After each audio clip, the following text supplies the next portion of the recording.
आज मैं सूर्य देव की कथा सुनाऊंगी।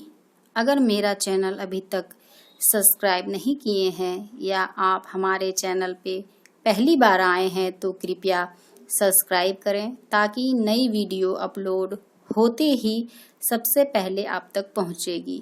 वीडियो अच्छा लगे तो कृपया शेयर और लाइक ज़रूर करें।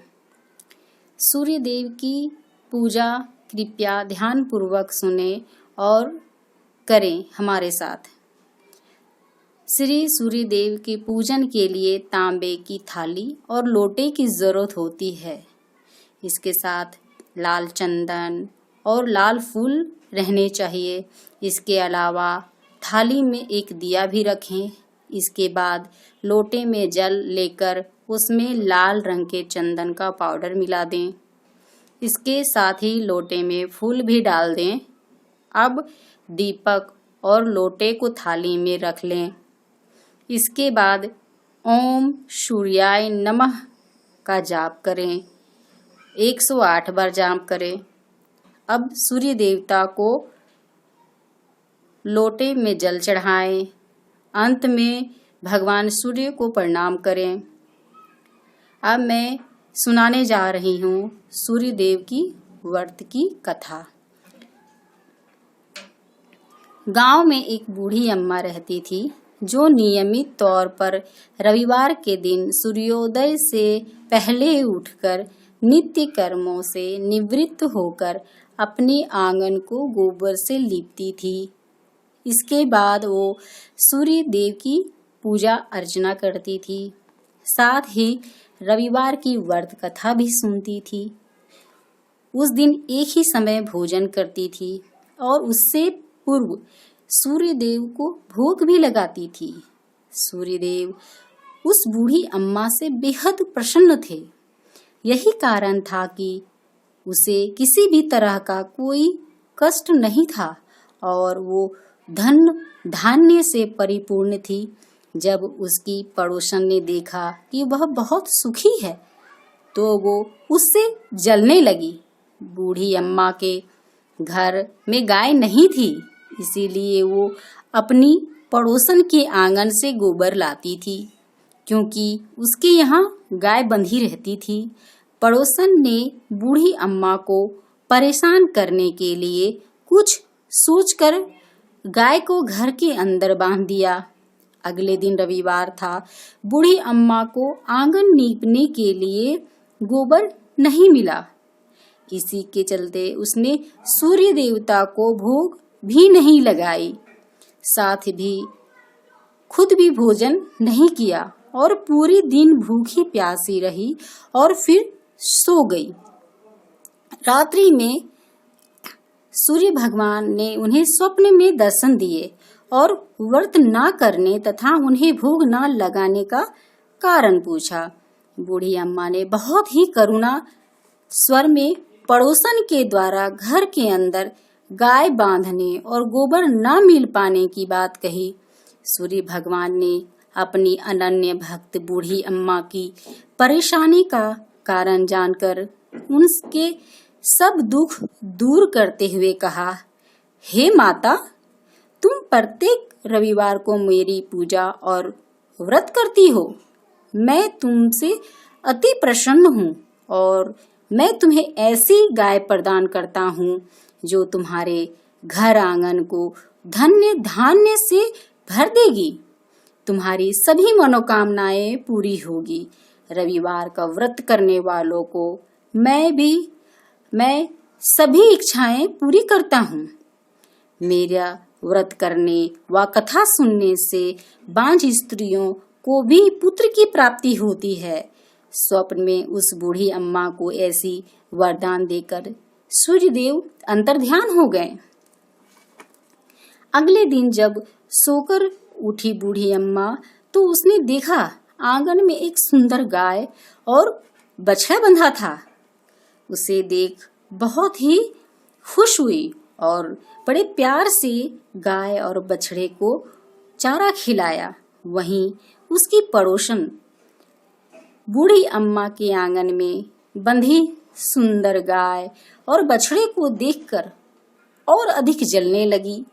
पड़ोसन ने उसकी गाय के पास सोने का गोबर पड़ा देखा तो उसने गोबर को वहां से उठाकर अपनी गाय के गोबर को रख दी। सोने के गोबर से पड़ोसन कुछ ही दिनों में धनवान हो गई। ये कई दिनों तक चलता रहा। कई दिनों तक बूढ़ी अम्मा को सोने के गोबर के बारे में कुछ भी पता नहीं था।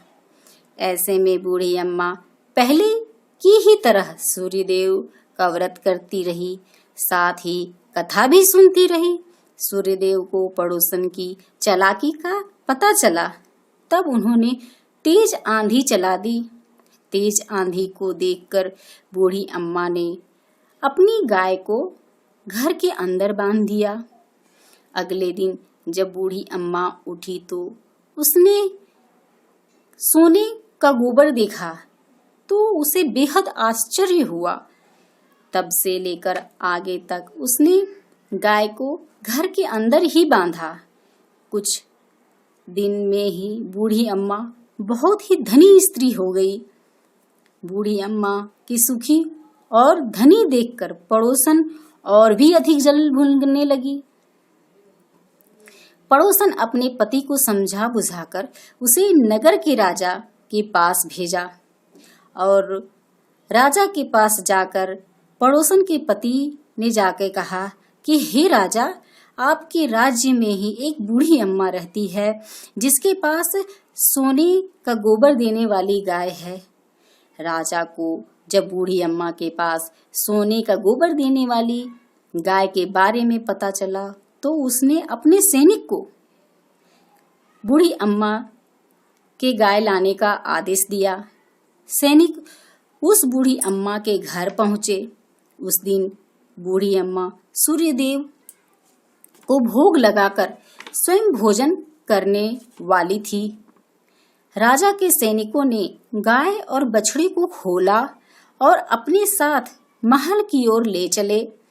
बूढ़ी अम्मा ने सैनिकों से गाय और उसके बछड़े को न ले जाने की प्रार्थना की। बहुत रोई चिल्लाई, लेकिन राजा के सैनिक नहीं माने।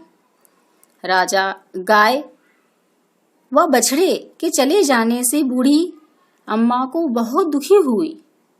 उस दिन उसने कुछ नहीं खाया और सारी रात सूर्य भगवान से गाय व बछड़े को लौटाने के लिए प्रार्थना करती रही। जब राजा ने उस सुंदर गाय को देखा तो वो बहुत खुश हुआ। सुबह जब राजा ने सोने का गोबर देखा तो उसका आश्चर्य का ठिकाना ही नहीं रहा। वही बूढ़ी अम्मा भूखी प्यासी रहकर सूर्यदेव से प्रार्थना करती रही। सूर्यदेव को उसकी इस करुणा भरी आवाज से दुखी होकर उसी रात को सूर्यदेव राजा के सपने में आए और उनसे कहने लगे, हे राजन, बूढ़ी अम्मा की गाय व बछड़ा तुरंत वापस कर दो। अगर तुम ऐसा नहीं करोगे तो मैं तुम्हारे राष्ट्र को नष्ट कर दूंगा। सूर्यदेव ने अपने राजा को बुरी तरह से डरा दिया। इसके बाद राजा ने बूढ़ी अम्मा को गाय व बछड़ा लौटा दिया।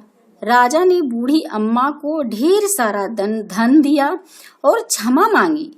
राजा ने पड़ोसन और उसके पति को उसकी इष्ट दृष्टता के लिए दंड दिया और राजा ने पूरे राज्य में घोषणा करवाई कि सभी स्त्री पुरुष रविवार का व्रत किया करे। रविवार का व्रत करने से सभी लोगों के घर धान्य से भर गए।